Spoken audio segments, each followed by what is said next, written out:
En ce qui concerne la production, la capacité installée est passée de 1391 MW en 2011 à 2000 MW en 2015 grâce à d'importants efforts d'extension des capacités installées des producteurs indépendants, notamment Agrico, Azito et Cyprès. L'objectif visé est d'atteindre 4000 MW en 2020, avec des investissements de l'ordre de 3500 milliards de francs CFA. Ces investissements prennent en compte notamment le barrage de Soubré, en cours de construction, d'une capacité de 275 MW pour un montant d'investissement de 330 milliards de francs CFA, mais aussi la réalisation de 10 autres barrages hydroélectriques prévus pour une capacité totale de 1000 MW. En ce qui concerne le transport et la distribution, le gouvernement a entrepris la réalisation d'importants travaux de réhabilitation et de développement du réseau avec l'appui des partenaires techniques et financiers, notamment la République populaire de Chine, pour un montant de près de 500 milliards de francs CFA.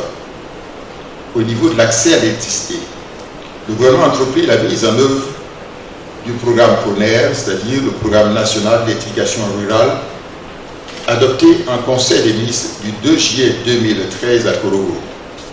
Ce programme a permis d'électrifier plus de 1200 nouvelles localités à fin 2015, permettant l'accès à environ 1 million de personnes. À cela s'ajoutent les travaux de distribution et d'extension réalisés à l'occasion des visites du chef de l'État dans les régions. En outre, dans le but de mettre en œuvre la volonté du chef de l'État, le programme pour tous, le programme d'électricité pour tous, en abrégé PEPT, a été mis en place pour donner l'accès effectif à l'électricité aux populations rurales et périurbaines pour environ 1 200 000 personnes par an. Toutes ces réalisations ont permis de faire passer le taux de couverture nationale de 33% en 2011 à 48% en 2015 et le taux d'accès des populations à l'électricité de 74% en 2011 à 80% en 2015. S'agissant des performances techniques, le rendement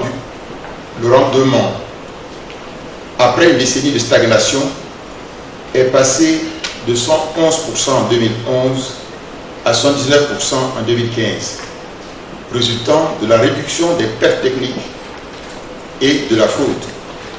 La qualité des services est également améliorée sur la période, faisant d'ailleurs de notre système électrique l'un des plus performants de notre continent, le continent africain.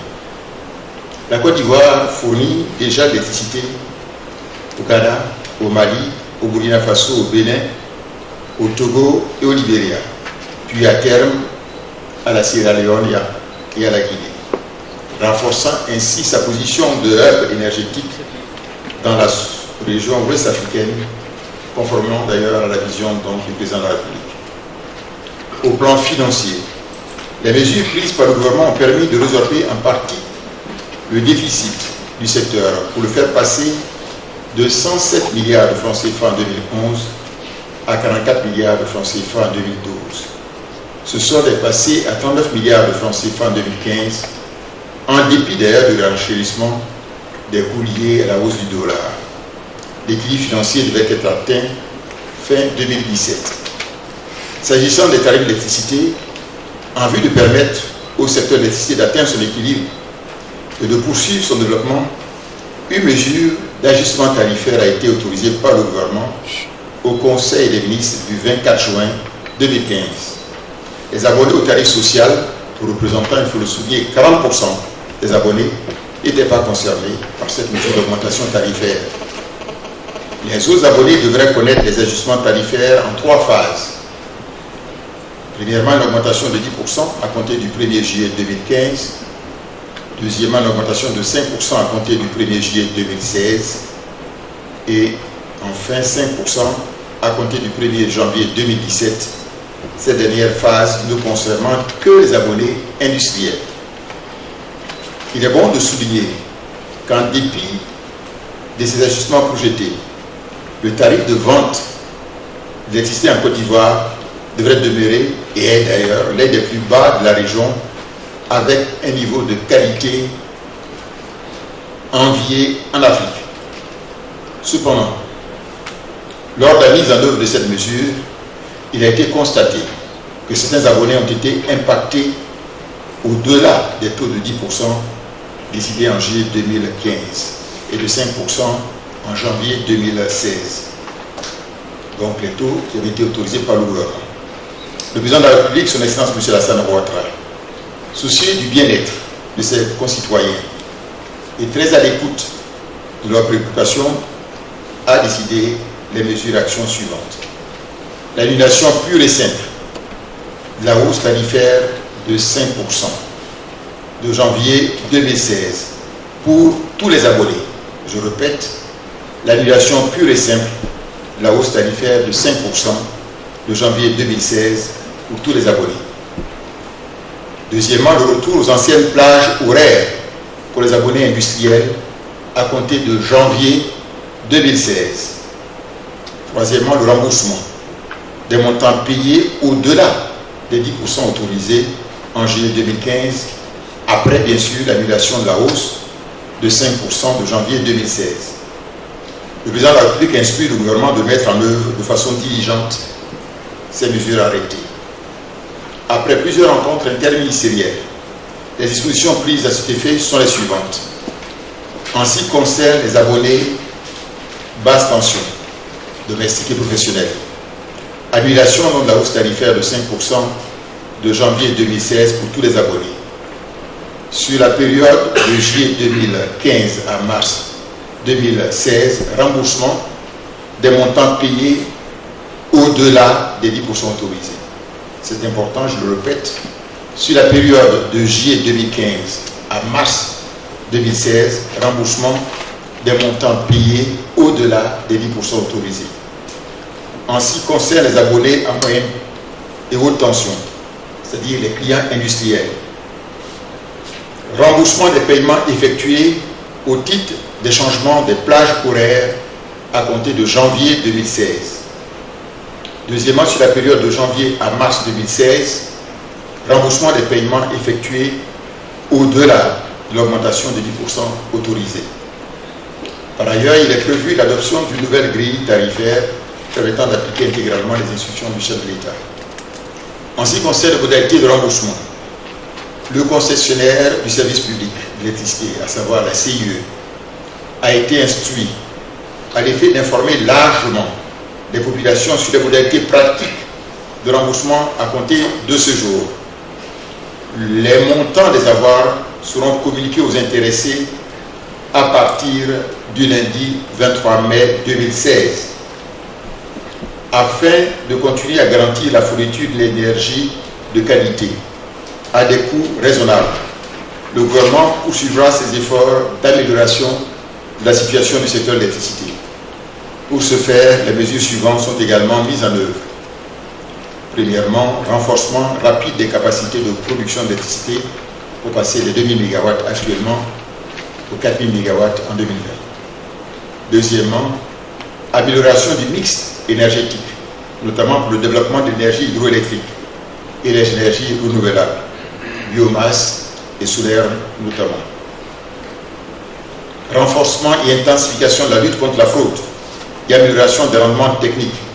Vous savez, ces rendements techniques sont passés de 111% en 2011 à 79% en 2015. Et je pense qu'il est passé à 87% en 2018.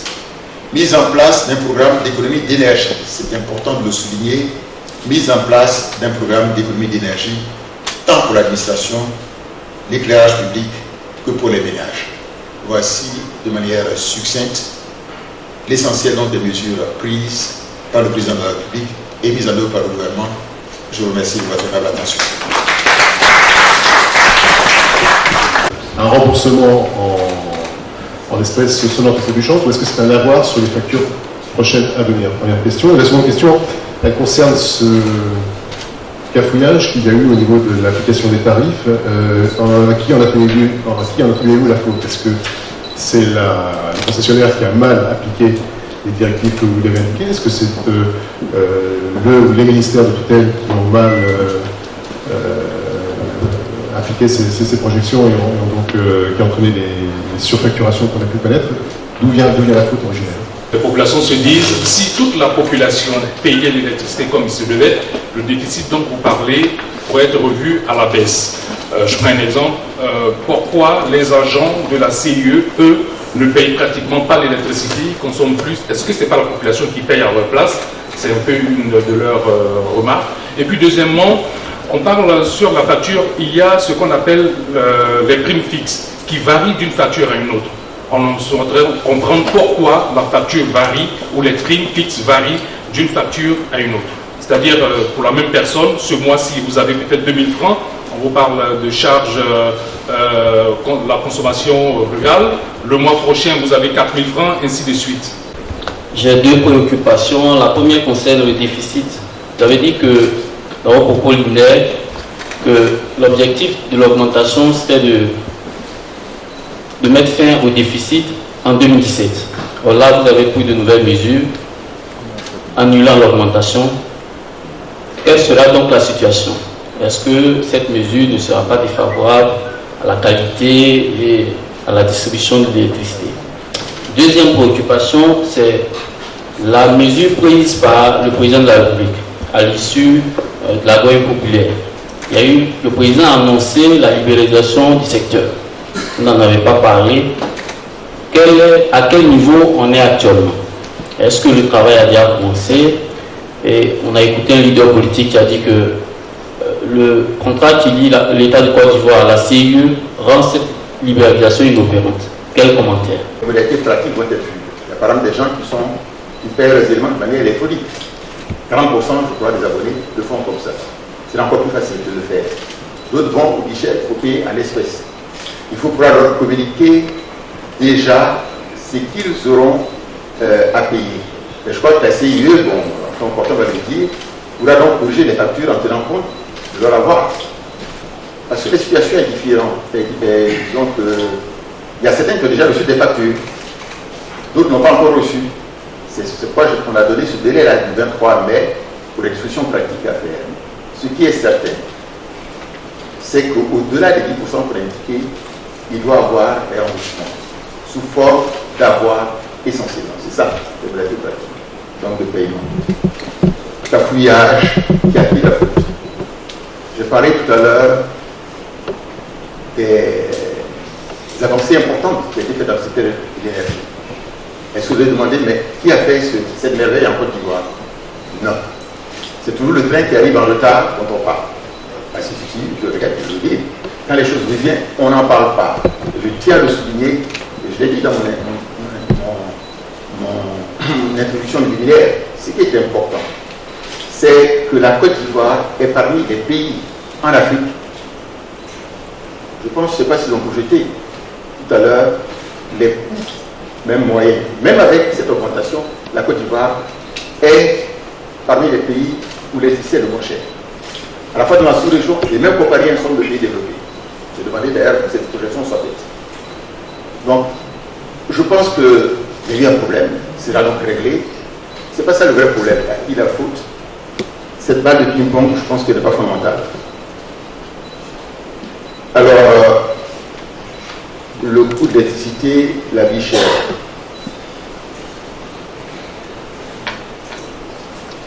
Bon, au niveau de la vie chère, vous savez, il y a une série d'éléments qui participent à la vie chère. Même si, globalement, le taux d'inflation en Côte d'Ivoire, là aussi, c'est une réalité, est relativement parmi les plus bas dans la sous-région.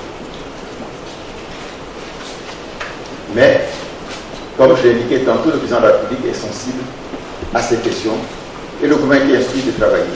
Actuellement, vous savez qu'il y a eu une baisse de la pauvreté au niveau de la Côte d'Ivoire qui entraîne un renchérissement en ce qui concerne les privés. Un travail gouvernemental actuellement en cours pour faire face à ces situations. Vous savez, les amis israéliens sont montrés combien coûte la boule d'Aché qui est de 100 francs à 200 francs. ou autre chose. On est bien conscient de cela et le travail continue de manière à faire en sorte d'améliorer les conditions de vie des Ivoiriens et notamment le pouvoir d'achat des Ivoiriens.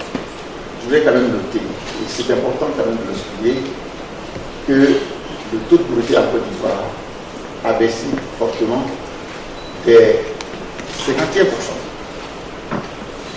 On avait en 2011 51% de taux de pauvreté en Côte d'Ivoire. On est actuellement à 46,3%. C'est pratiquement 1 million de personnes qui sont sorties de la pauvreté. C'est important de le noter.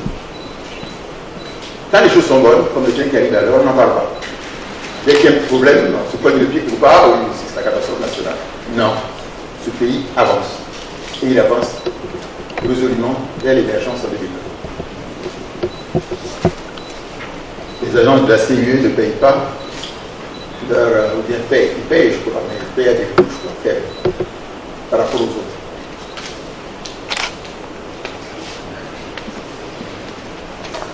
Est-ce qu'il faudra enlever ça? Mon sentiment, c'est non. Il faut un travail quand même très important. Et il est quand même important qu'on reprenne sur le travail. Voilà. Le déficit. Est-ce que le déficit sera assuré ou ça se faire ou dépend de la qualité? La réponse est non, ça ne peut pas se faire au déficit, au dépend de la qualité. Je vous ai indiqué tout à l'heure que l'équilibre tel que nous voyons actuellement devait être assuré à fin 2017. Et je l'ai indiqué à la fin de mon intervention des mesures que l'État prend pour justement améliorer les éléments. Je dis, aller rapidement vers l'augmentation de la production d'électricité. Actuellement, nous sommes à 2000 MW, passer donc aux 4000 MW. Et j'ai d'ailleurs deux ministres en charge du pétrole et de l'énergie. On peut même aller au-delà de ce montant. Et lors de la rencontre de Paris, déjà, avec les offres qui vont être faites, on pourrait effectivement en 2020 dépasser les 4000 MW concernés. À la fois au niveau de l'hydroélectrique, on a parlé du barrage hydroélectrique, mais même dans le domaine donc, du thermique, où il y a des offres importantes. Une société, par exemple, fait des propositions d'un investissement de $1 milliard qui aura arrivé à 1000 MW. Donc ces éléments vont être étudiés de manière à permettre d'avoir une électricité abondante en Côte d'Ivoire et servir les pays de la sous-région dont j'ai parlé. Surtout que nous allons avoir de grands programmes miniers dans l'ouest de la Côte d'Ivoire. Le port de Saint-Pedro deviendra un port minéralier d'importance. Vous savez que nous avons des grands projets du fer, du Mont Gao et du Mont Gao pour 4 milliards de tonnes. Nous avons le nickel, nous avons la bauxite. En fait, la liste est longue. Et il faudra faire certainement un chemin de fer. On avance sur ce dossier qui va relier donc la région donc, du Mont Kaoyo vers le port donc, de Saint-Pedro. Le problème du financement est actuellement en cours donc, de discussion. Et donc il faut de l'énergie pour fournir ces différents secteurs miniers.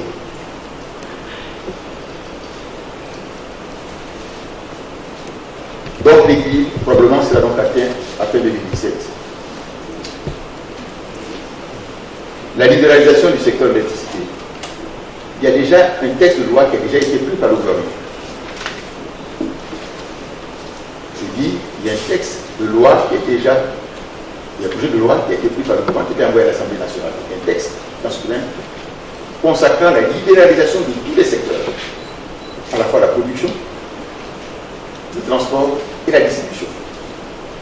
C'est pas, on n'a pas attendu qu'il y ait ce problème de ajustement tarifaire avant que ces décisions soient prises. Ça fait partie de l'optique de l'économie libérale de la Côte d'Ivoire. Nous souhaitons qu'il y ait une confrontation des offres dans tous les secteurs. Rappelez-vous, en son temps, dans les années 90, on avait libéré la production d'électricité en Côte d'Ivoire avec les structures indépendantes. Et faire en sorte que le secteur privé puisse intervenir. Rappelez-vous à Zito, quand il y a eu le BOT d'Azito, il y a très peu de gens qui croyaient à cela. Actuellement, Cyprès est devenue la plus grande centrale thermique au Sud-Sahara, avec plus de 550 MW. Cyprel est au-dessus des 450 MW. Vous voyez, c'est ça. Les deux déjà font 1000 MW en utilisant le site combiné. Vous voyez, c'est vraiment la Côte d'Ivoire de ce côté a une importance, a une avance forte. Et je souhaitais vraiment qu'on n'oublie pas cela. Comment la Côte d'Ivoire, qui vend de l'électricité à presque toute la région ouest africaine, peut-elle enregistrer autant de déficits dans le secteur de l'énergie? Une question pratique. Pour une personne qui n'a pas encore payé sa facture, avec les erreurs qui ont été commises, alors si elle doit payer sa facture, elle doit être payée avec les erreurs commises pour qu'on fasse le remboursement après, ou bien l'erreur sera rectifiée avant qu'elle le paye. Et puis pour le remboursement, je veux savoir si le remboursement sera fait en espèces, ou bien ce sera rééchelonné sur les factures futures. Ensuite, nous rendons compte aussi qu'il y a peu d'impôts, de taxes sur la facture de l'électricité. Ça, c'est un problème pour les consommateurs. Et puis, nous réjouissons des mesures qui sont prises par le gouvernement. Mais moi, ça me pose un problème de gouvernance. Avant qu'une décision soit prise au Conseil des ministres, nous pensons que beaucoup de dispositions sont prises avant d'appliquer la décision. Mais ce n'est pas intéressant de prendre une décision et puis de reculer. Cela veut dire qu'il faut vraiment faire beaucoup de concertation avant de prendre une décision. Et pourquoi vend-on l'électricité aux pays voisins? Et tout simplement parce que nous sommes en intégration. Vous savez, il y a deux cercles concentriques importants. D'abord, l'IMOA, avec 8 pays et 100 millions d'habitants. Et ensuite la CEDEAO, avec 15 pays et 300 millions d'habitants. La Côte d'Ivoire devient de plus en plus le hub de la sous-région. C'est une exportation qu'on vendait aux autres. C'est de l'argent pour gagner. Et j'ai pu comprendre qu'on est autour de 100 milliards de ventes. C'est pas quand vous faites l'exportation de bananes, plantains ou autre chose dans la sous-région. Vous avez intérêt à le faire. Je vous ai dit qu'il y a la marge de plus de 11 francs. Pas kilowatts vendu.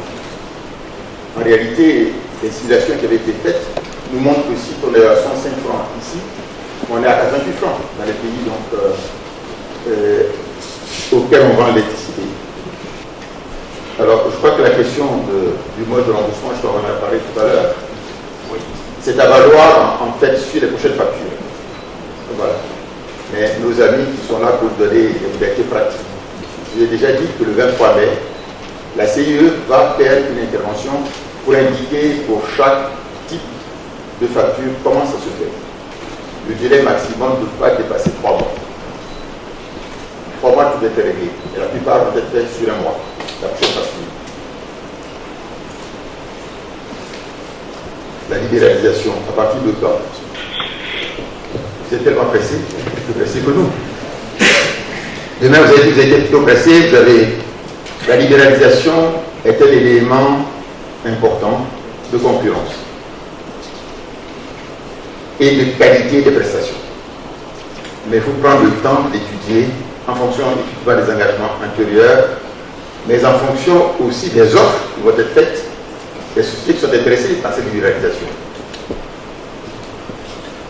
En temps opportun, nous vous dirons comment les choses vont se passer. L'autre question que je vais noter, pourquoi, disons que l'abonnement à 1000 francs n'est pas étendu à tout le monde? Vous avez les 5 doigts de la main. Il y a une là qui est plus longue que l'autre. C'est la plus petite. Celui la plus petite, je dis. Alors, il y a quand même des populations qui sont défavorisées dans ce pays. Et c'est le programme qu'on appelle EEPT. Le programme d'électricité pour tous. On commence par les populations les plus vulnérables à revenus les plus bas, de manière à leur permettre d'accéder. Vous avez à payer peut-être 100 000 francs, 188 francs d'abonnement à l'électricité. Les autres n'ont pas le moyen de le faire, mais veulent avoir accès à l'électricité. On leur permet d'avoir un abonnement de l'ordre de 1000 francs. Ils vont payer et le reste va être détaillé. En fait, le coût, on l'a vu dans le cadre de l'équilibre, c'est tout de 5 milliards par an le PRONER, qui est le programme d'implication rurale, coûte selon les années entre 25 à 15 milliards de francs CFA par an.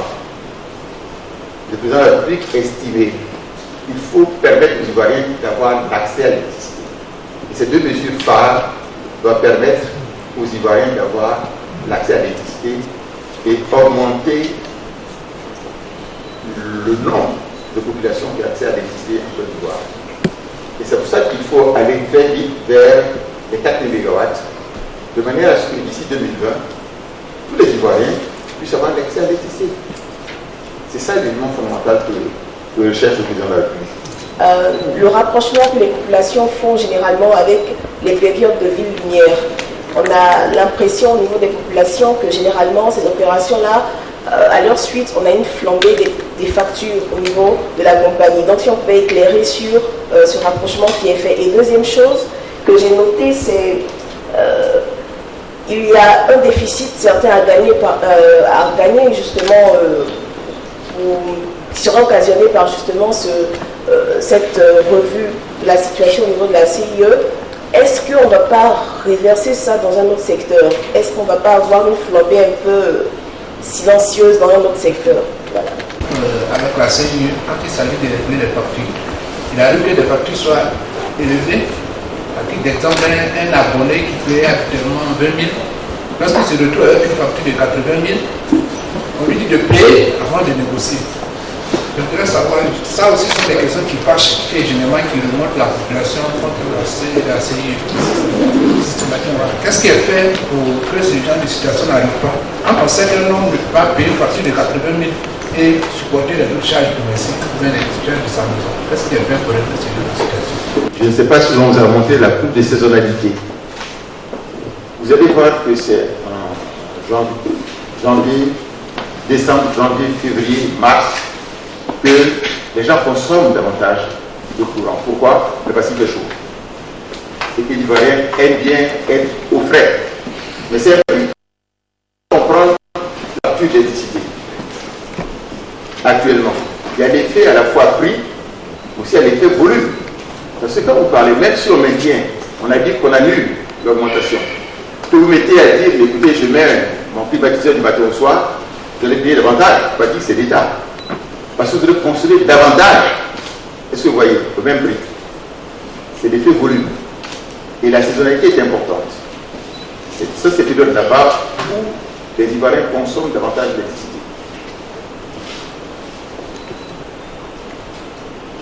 Il faut faire des économies d'énergie à cette période.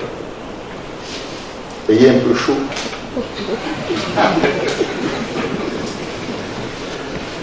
Moi, je n'aime pas devant la climatisation. Les gens le savent, vous savez.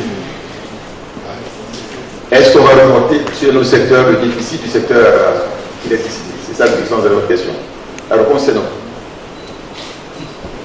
Ce ne sera pas reporté dans le secteur. Nous allons aller vers l'équilibre du secteur, je dis, probablement fin 2017. On n'a pas besoin de reporter sur nos secteurs. Nous devons faire en sorte que tous les secteurs concernés soient équilibrés et même dégagent les excédents. C'est l'objectif qui est visé.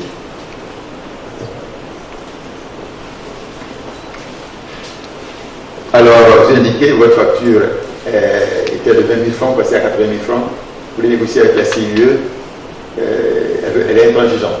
C'est ce que vous avez employé. Moi, d'abord, je vais le conseiller, essayer d'éviter de multiplier par 4 votre facture. Il ne faut pas oublier ça. Je viens. Écoutez, si vous êtes passé de 20 000 à 80 000, c'est que vous avez construit davantage.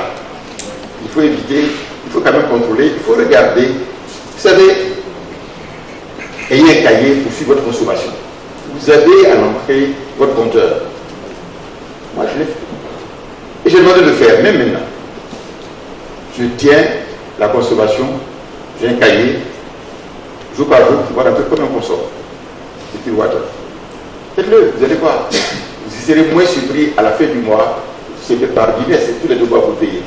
Si vous suivez ça, vous allez avoir moins de surprises. Mais effectivement, il faut que la CIE puisse trouver avec les clients qui ont des raisons raisonnables, des modalités pratiques de paiement. C'est une raison de la libéralisation aussi.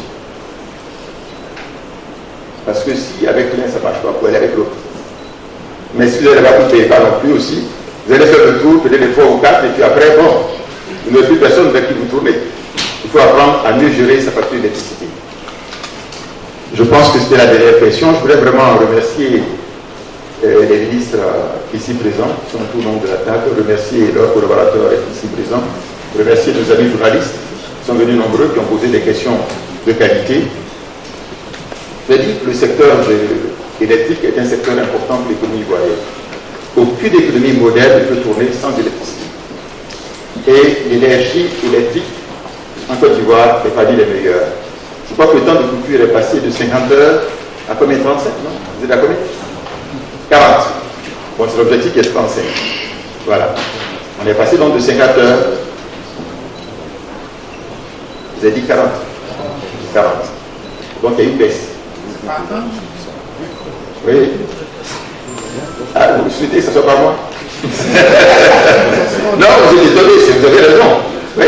Parce qu'il y a très peu de pays qui ont. La question est opportune, hein. C'est pas. Vous avez raison de poser ça. Parce qu'ailleurs, c'est pas moi. Hein. Il faut avoir une énergie électrique de qualité et une énergie électrique abondante pour couvrir les besoins nationaux et aussi les pays de la sous-région. Il faut fournir l'électricité aux autres pays. C'est l'exportation, c'est bon pour eux, c'est bon pour nous. Vous savez que dans 5 pays voisins, il y a eu des problèmes. Et il y a eu presque des émeutes parce qu'il n'y a pas d'électricité. Et la Côte d'Ivoire est venue à la rescousse. C'est normal. Et ça nous fait aussi gagner de l'argent. Je vous ai déjà dit qu'on gagne à peu près 11 francs. C'est bien ça le chiffre. 11 francs, non? C'est 11 francs ou 11. Ah ben voilà, c'est 11 francs, donc c'était bon le chiffre. 11 francs par kilowattheure. Donc c'est bon, on ait cette énergie. Je voulais vraiment vous remercier et vous dire que, à la demande du président de la République, nous travaillons pour améliorer les conditions de vie des Ivoiriens. À la fois sur les problèmes du vivrier, l'électricité, l'eau, mais aussi sur le logement social. Voilà, je voulais dire. Et la rencontre de Paris que nous allons avoir prochainement est importante pour mobiliser les ressources pour les investissements en Côte d'Ivoire. Parce que l'un des éléments importants sur lesquels nous travaillons aussi, c'est de faire en sorte que l'emploi se développe. Le ministre en charge de la promotion de la jeunesse fait un travail fantastique pour augmenter l'emploi au niveau des jeunes. Il faut accélérer ce mouvement avec le ministre Dosso en charge de l'emploi, de manière à ce que le taux de chômage diminue fortement et que nous arrivons pratiquement à un chômage nul. C'est vers ça que nous allons. Inch'Allah, en 2020, ce sera le cas. Merci encore une fois et à bientôt. Au revoir.